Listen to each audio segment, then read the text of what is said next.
What happens when architecture is asked not just to shelter art, but to become art itself, to capture light like a living crystal, and to symbolize a nation's resilience in the face of collapse? Standing on the edge of Reykjavik's old harbor, where the dark waters of the North Atlantic meet the land, rises a structure that seems to defy the very logic of building. A shimmering, multifaceted jewel that transforms with every shift of Iceland's dramatic light, appearing now as ice, now as fire, now as molten glass against the volcanic landscape. This is Harpa, the concert hall and conference center that has become one of the most recognizable works of contemporary architecture, a building that emerged from economic catastrophe to become a symbol of cultural ambition and national identity. Designed by the Danish practice Henning Larsen Architects in collaboration with the Icelandic-Danish artist Olafur Eliasson and completed in 2011, Harpa is not merely a performance venue but a radical exploration of what architecture can be when it fuses rigorous engineering with artistic vision, when it seeks to translate the ephemeral qualities of light and landscape into built form. The building's crystalline facade, composed of thousands of geometric glass panels arranged in a honeycomb-like structure inspired by Iceland's basalt columns, creates an ever-changing visual experience that responds to the Arctic sun, the northern lights, and the surrounding cityscape, making Harpa a living presence on Reykjavik's waterfront and a testament to the power of collaboration between disciplines. To understand Harpa, we must first understand the context from which it emerged, a story that intertwines cultural aspiration with economic trauma, architectural ambition with political will. In the years leading up to the 2008 global financial crisis, Iceland experienced unprecedented growth fueled by an expanding financial sector, and with this prosperity came dreams of establishing Reykjavik as a significant cultural destination on the world stage. The decision to build a world-class concert hall was driven by multiple factors: the need for an acoustically sophisticated home for the Iceland Symphony Orchestra and the Icelandic Opera, the desire to host international conferences and events, and the broader vision of urban regeneration for the city's eastern harbor, an industrial zone that had fallen into disuse. The site itself, positioned at the very edge of the city where urban fabric meets water, offered extraordinary potential, a location that could create a new cultural anchor for Reykjavik while establishing a powerful visual dialogue with the harbor and the mountains beyond. Henning Larsen Architects won the international competition in 2005 with a design that immediately recognized the symbolic weight this building would need to carry, understanding that Harpa would be read not just architecturally, but as a statement about Iceland's place in contemporary culture. The collaboration with Olafur Eliasson, an artist whose work has consistently explored perception, light, and natural phenomena, proved transformative, bringing an artistic sensibility that elevated the facade from architectural envelope to experiential artwork. When Iceland's economy collapsed spectacularly in 2008, Harpa's construction was already underway, and the project became intensely controversial. Critics argued that spending on a lavish cultural building was unconscionable during a time of national crisis when ordinary citizens faced devastating financial losses. Yet the decision to continue, made after fierce debate, reflected a belief that cultural infrastructure could itself be part of recovery, that the symbolic importance of completing Harpa outweighed the arguments for abandonment, and that the building could become a statement of resilience rather than excess. This political and economic context imbues Harpa with meaning beyond its architectural qualities. It is a building that carries the weight of national trauma and hope, making it impossible to separate its crystalline beauty from the circumstances of its creation. The design concept of Harpa centers on a deceptively simple, yet profoundly complex geometric system that generates both its striking visual identity and its organizational logic. Working with Olafur Eliasson and his studio, which included the geometry specialist Einar Thorstein, the architects developed a facade system based on a quasi-brick module, a geometric form that can be repeated and rotated to create complex three-dimensional patterns reminiscent of crystalline structures. This module, which Eliasson had explored in previous artworks, consists of 12-sided and 10-sided polyhedra that, when combined, create the characteristic hexagonal appearance of the facade, while allowing for structural efficiency and constructability. The inspiration from Iceland's columnar basalt formations, particularly those found at sites like Svartafoss waterfall and along the southern coast, is evident in the facade's geometry. These natural formations, created when lava cools and contracts into regular geometric patterns, provided both a formal reference and a symbolic connection to Iceland's volcanic landscape. The glass panels that fill these geometric frames are not uniform but vary in color and transparency, incorporating different tints that create kaleidoscopic effects as light passes through them, reflecting off them and illuminating them from within. The southern facade, which faces the city and receives the most direct sunlight, features the most elaborate expression of this system, with the geometric modules projecting outward to create a complex three-dimensional relief that catches and refracts light throughout the day. The building's overall form combines this expressive southern facade with more restrained elevations on other sides, acknowledging that Harpa must function as both sculptural icon and practical urban building. The spatial organization of Harpa reflects its dual program as both concert hall and conference center, with the complex containing 4 performance spaces of varying sizes arranged around a central foyer that serves as the building's social heart. This foyer, which occupies the full height of the building and extends along the southern facade, is where the architectural and artistic vision achieves its most powerful expression. Visitors enter a space that feels simultaneously interior and exterior, where the crystalline facade filters and fragments light, creating patterns that shift constantly across floors, walls, and ceilings. The main concert hall, which seats 1,700 people, occupies the western portion of the building and showcases acoustical design by Kale Acoustics, featuring warm wood surfaces, carefully calibrated geometry, and sophisticated technical systems that allow it to accommodate both orchestral performances and amplified events. The smaller recital halls, meeting rooms, and conference facilities are distributed through the building, according to acoustic separation requirements and functional relationships, creating a complex three-dimensional puzzle that the architects resolved while maintaining clear circulation paths and visual connections. The public character of Harpa was central to its conception. The architects and clients understood that this building needed to function not just for ticket holders, but as a civic space where Reykjavik citizens could gather, promenade, and experience architecture and art without necessarily attending a performance. The foyer achieves this through its generosity of scale, its transparency to the city and harbor, and its quality as a space of light and color that rewards lingering and exploration. The relationship between Eliasson's artistic contribution and the architectural design represents a genuine integration rather than the more common pattern of art applied to completed architecture.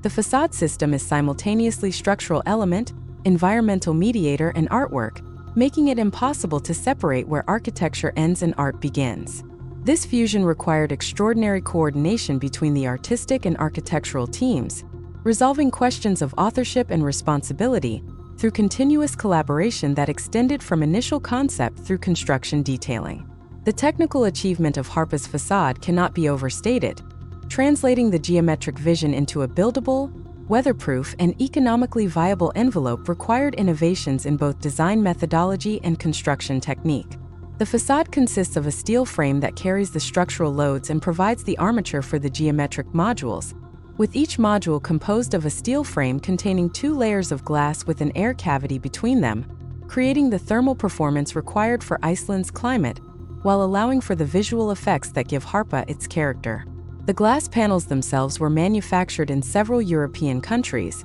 with different suppliers producing panels with specific color and transparency characteristics, according to a carefully orchestrated system that maps color distribution across the facade. The engineering challenge of ensuring structural stability while maintaining the delicate appearance of the geometric system required sophisticated analysis, particularly for the projecting southern facade, where modules extend up to 3 meters beyond the building's structural frame and must resist wind loads, snow loads, and their own weight without visible external bracing. The solution involved hidden steel connections and careful load distribution through the geometric pattern itself, using the triangulated nature of the modules to achieve structural efficiency. The assembly sequence was critical to success. Modules were prefabricated as complete units including steel frames and glazing, then lifted into position and connected to the primary structure, allowing for quality control in a factory environment and minimizing weather-dependent site work. The challenge of achieving weather tightness in this complex geometric system required detailed design of joints and gaskets, with multiple layers of protection against water infiltration and wind pressure that could potentially drive moisture into vulnerable points. The structural system of the building itself, distinct from the facade frame, consists of in-situ concrete shear walls and columns that organize space and resist lateral loads, with long-span steel trusses supporting the roof over the performance halls where columns would interfere with sight lines and acoustics. The main concert hall presented particular structural challenges due to its size and the acoustic requirement for a floating room-within-a-room construction that isolates the performance space from structure-borne sound transmission. This was achieved through sophisticated vibration isolation systems at the points where the hall structure connects to the building's primary frame. Material selection throughout Harpa reflects both functional requirements and aesthetic intentions, with the warm wood surfaces of the performance halls creating acoustic and visual contrast to the crystalline character of the public spaces, and with Icelandic stone used for flooring in some areas to reinforce the connection to local geology. The acoustic design of the concert halls represents world-class expertise applied to the specific requirements of Iceland's musical institutions, with variable acoustic systems in some spaces allowing adaptation for different performance types, from unamplified classical music requiring long reverberation times to amplified contemporary performances requiring controlled acoustics. The climate challenges of building in Iceland influenced countless design decisions. The site's exposure to North Atlantic weather means high wind speeds, salt-laden air, driving rain, and occasional extreme cold,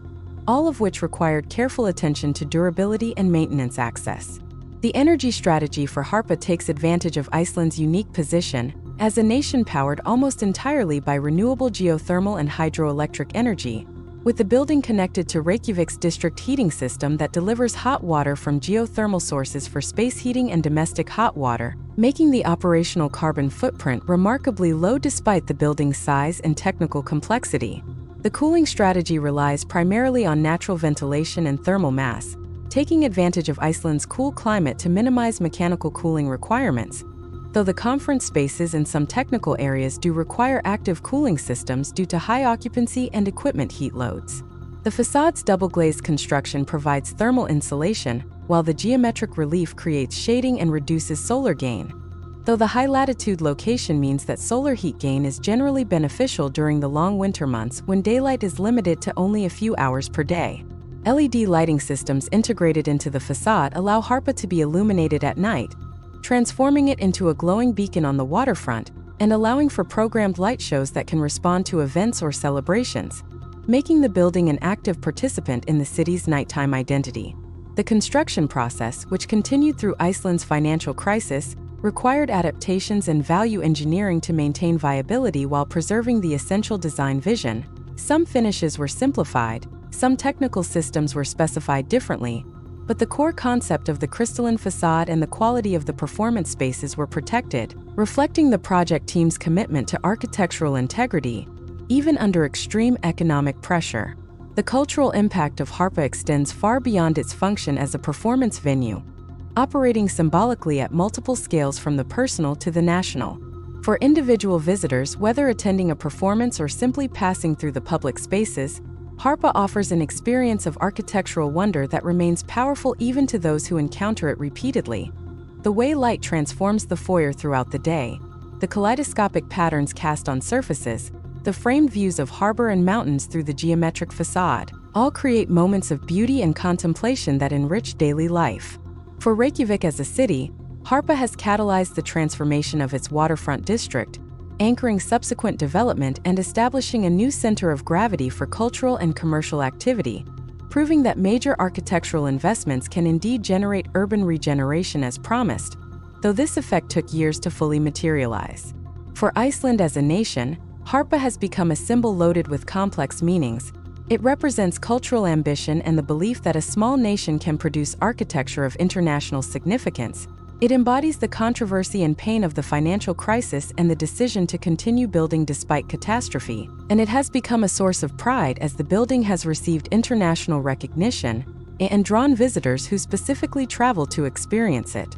The building's appearance in countless photographs, films, and media has made it one of Iceland's most recognized contemporary symbols, joining the Blue Lagoon, Hallgrímskirkja, and the Northern Lights as an image that represents Iceland to the world. The success of Harpa as a performance venue has vindicated the acoustic and functional aspects of the design, with the Iceland Symphony Orchestra and visiting artists praising the quality of the concert hall, and with the conference facilities proving popular for international events that bring business tourism to Reykjavik. The collaboration between Henning Larsen Architects and Olafur Eliasson has been cited as a model for how architects and artists can work together to create something neither could have achieved independently, demonstrating that genuine integration requires mutual respect, shared vision, and willingness to blur disciplinary boundaries. The numerous awards Harpa has received, including the Mies van der Rohe Award in 2013, have validated the ambition of the project and confirmed its significance within contemporary architectural discourse,